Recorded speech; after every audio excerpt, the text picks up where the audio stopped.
Psalm 78, Maskil of Asaph. Give ear, O my people, to my law. Incline your ears to the words of my mouth. I will open my mouth in a parable. I will utter dark sayings of old, which we have heard and known, and our fathers have told us.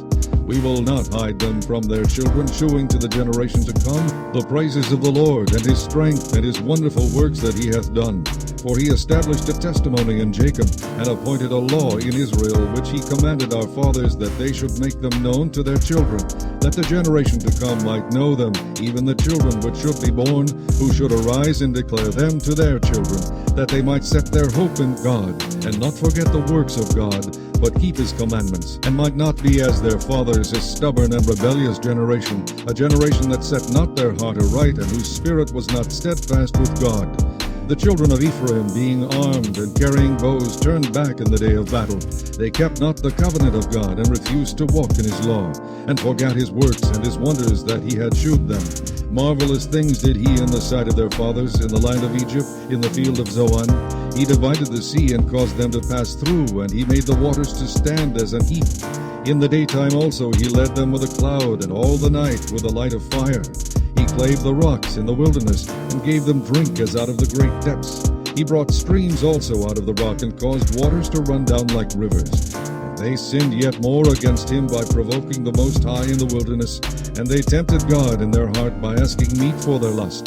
Yea, they spake against God. They said, Can God furnish a table in the wilderness? Behold, he smote the rock that the waters gushed out, and the streams overflowed. Can he give bread also? Can he provide flesh for his people? Therefore the Lord heard this, and was wroth.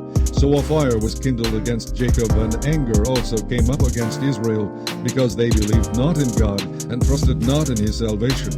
Though he had commanded the clouds from above, and opened the doors of heaven, and had rained down manna upon them to eat, and had given them of the corn of heaven. Man did eat angels' food, he sent them meat to the full. He caused an east wind to blow in the heaven, and by his power he brought in the south wind. He rained flesh also upon them as dust, and feathered fowls like as the sand of the sea, and he let it fall in the midst of their camp round about their habitations.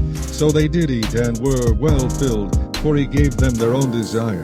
They were not estranged from their lust, but while their meat was yet in their mouths, the wrath of God came upon them, and slew the fattest of them, and smote down the chosen men of Israel.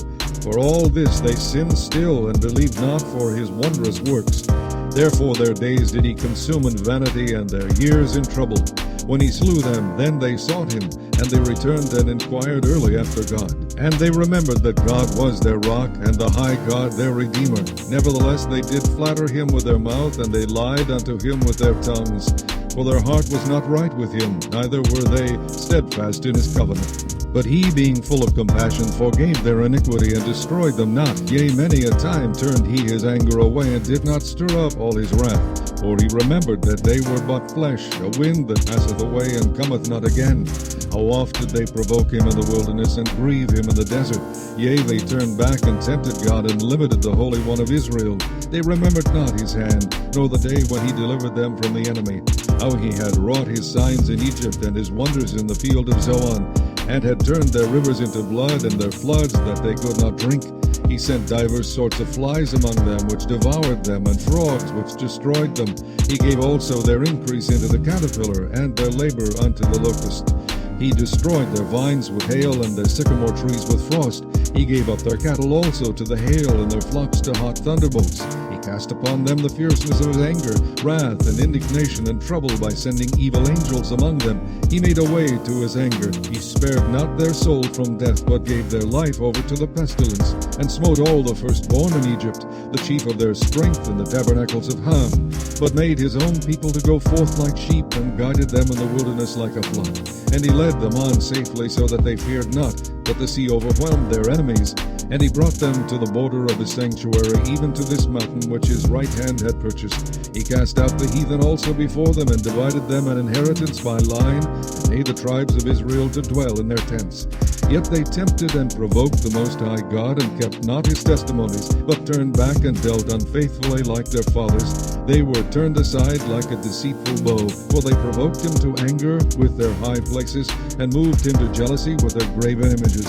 When God heard this, he was wroth and greatly abhorred Israel, so that he forsook the tabernacle of Shiloh, the tent which he placed among men, and delivered his strength into captivity, and his glory into the enemy's hand. He gave his people over also unto the sword, and was wroth with his inheritance. The fire consumed their young men, and their maidens were not given to marriage. Their priests fell by the sword, and their widows made no lamentation. Then the Lord awaked as one out of sleep, and like a mighty man that shouteth by reason of wine. And he smote his enemies in the hinder parts, he put them to a perpetual reproach.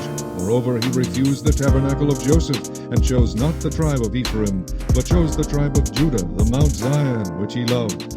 And he built his sanctuary like high palaces, like the earth which he hath established forever. He chose David also his servant, and took him from the sheepfolds.